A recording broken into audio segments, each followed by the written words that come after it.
কোনোদিন দেখা হবে না। দেখো ঠিক কেমন হলো ভোট, কেমন হলো? 10 বছরের ভোটের পরেও বন্ধুত্ব থাকবে।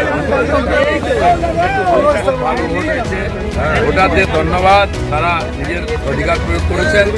আমরা ঘুরেছি, দেখেছি, খুব শান্তিপূর্ণ ভোট হয়েছে। এটা নিঃসন্দেহে খড়গপুরের মানুষের জন্য ভালো। আমি প্রদীপদাকে বলবো ওনার বক্তব্য রাখ। রোহিতা কেমন ভোট হলো?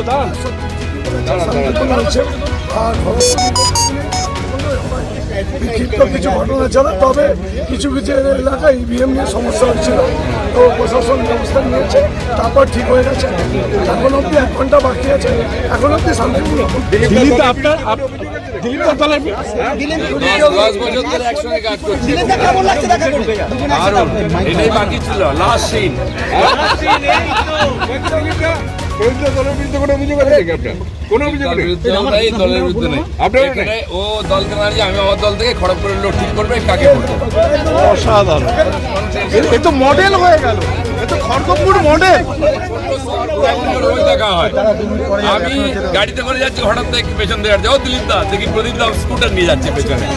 এটাই আমাদের রাজনীতি, আর এটাই সারা পশ্চিমবাংলায় হোক। না, একটা কথা, একটা সিরিয়াস পলিটিক্যাল প্রশ্ন, এত থমথমে ভোট সবাই বলছে এর আগে দেখিনি, এবং এই থমথমে ভোটের পর এই বিপুল পরিমাণে ভোটদান হলো, এই তবে নয়, চুপচাপ লোকে ভোট দিয়েছে।